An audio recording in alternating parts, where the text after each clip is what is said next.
देखती आंखों, सुनते कानों और धड़कते दिलों, आप सबको हमारी तरफ से अस्सलाम वालेकुम। वालेकुम अस्सलाम। क्या हालचाल है? अल्हम्दुलिल्लाह। असर भाई भी क्रिकेट दे दीवाने ने सर। अच्छा जी।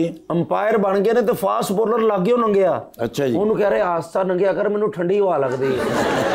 सही गल है। अंपायर लग गए ने ते ਉਹਨਾਂ ਨੂੰ ਕਹਿ ਰਹੇ ਨੇ ਲੈਗ अंपायर ਕੱਢ ਦਿਓ ਯਾਰ, ਮੇਰੇ ਤੇ ਨਹੀਂ ਤੁਹਾਨੂੰ ਯਕੀਨ। एक मैच खेलने से बड़ा स्कोर कीता है। अच्छा जी। बाद जो मीडिया ले आए ने जी आप अवाम के लिए कोई मैसेज देना चाहते हैं? कहते नहीं जी मेरा पैकेज मुक्या है। माशाल्लाह सेंचुरी कर ली है तो बड़े लोग आए इंटरव्यू लैन। अच्छा जी। इंटरव्यू दे के तो उन्होंने कह रहे खबरदार अगर तुमने इसे यूट्यूब पे चलाया। मैच खेलने ते ग्राउंड च ना बाउंड्री ते खलोते ने। अच्छा जी। अवाम नु पीछे कह रहे कोई बचिया बर्गर है। लीजिए बुलाते हैं अपने आज के पहले मेहमान को, थिएटर एंड टेलीविजन एक्टर जनाब Jawad Wasim.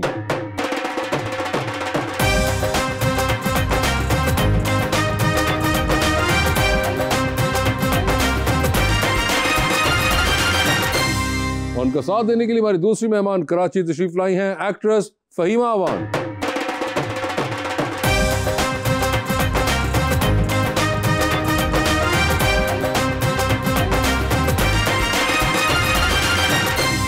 Welcome to the show ji. Jawad साहब, बड़ी खुशी हो रही है कि आप तशरीफ लाए हैं और एक बड़ा ही प्यारा शेर मैं लिख के लाया हूँ जी फहीमा जी के लिए।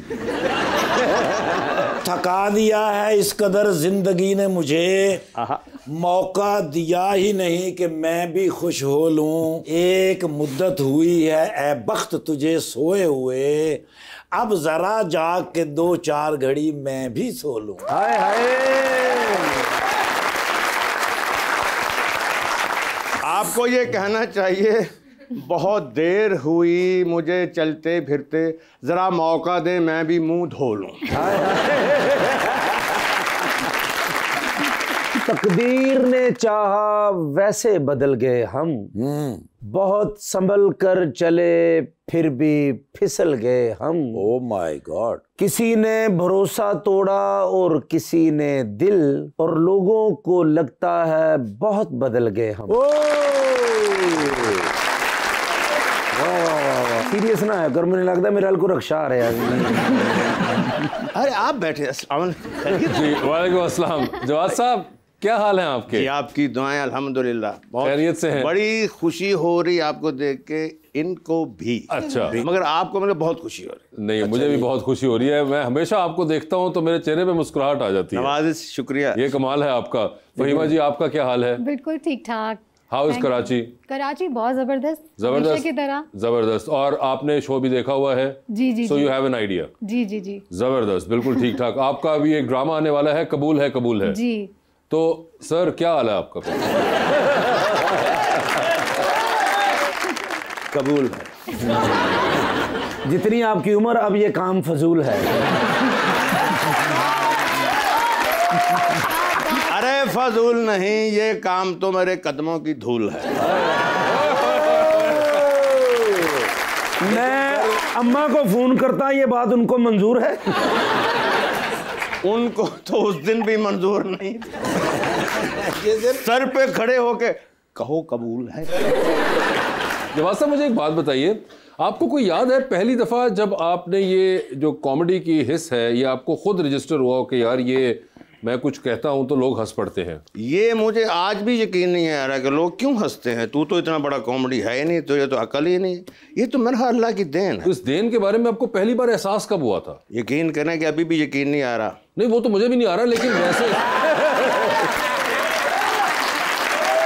लेकिन अब अगर मैं पूछ ही बैठा हूँ तो बता दीजिए कि कब, कोई बचपन में, लड़कपन में, जवानी में? असल में पहला ड्रामा था। अच्छा। 75 में। तो मेरा मीर साहब का रोल था। ओके। लंडे बाजार में दुकान होती है, तो वहाँ से लंडे की जो होती है ना, वो गठरी जो वहाँ से बाहर से आती है, उसमें से एक मेम निकल आती है। मेम ही निकल आती है? मेम निकल। अच्छा। उससे वो शादी कर लेते हैं। ठीक है। और फिर चांद पे चले जाते हैं हनीमून मनाने। ओके। तो मैं बोलता हूँ उसको, माय डियर बेगम, इम्पोर्टेड क्वालिटी, चांद की ये फजाए कसीफ, आपकी मिजाजे शरीफ पर कैसे असरअंदाज हो रही है। उस पे हंसे लोग? उस पे थोड़ा सा हंसे, ओके। लेकिन उसके बाद मेरी आवाज बैठ गई।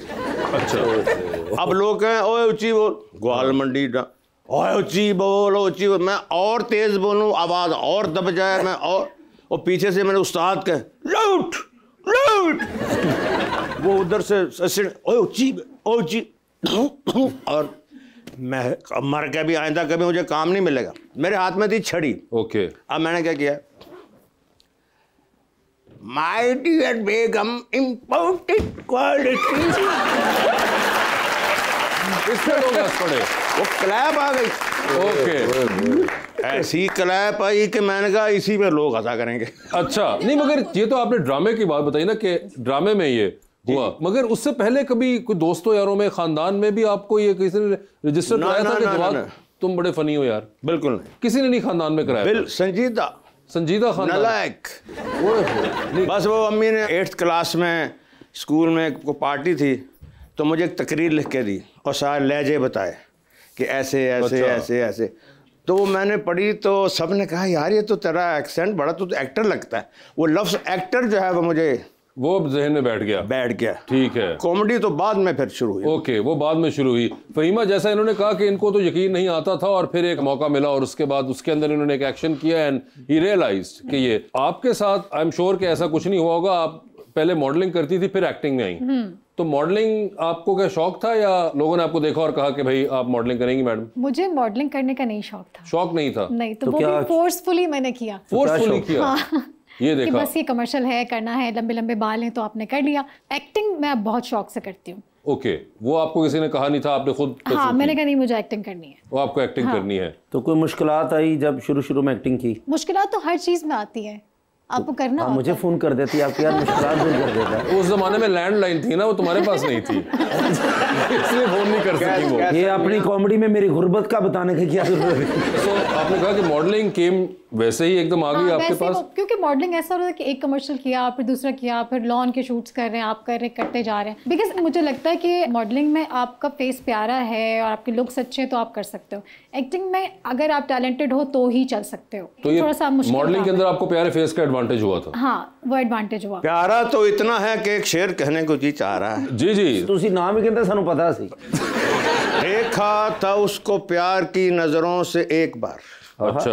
देखा था उसको प्यार की नजरों से एक बार, फिर यूं हुआ कि शहर में हंगामा हो गया। ओए होए। आया था एक शख्स मेरे दर्द बांटने, फिर यूं हुआ कि अपने भी दुख मुझको दे गए।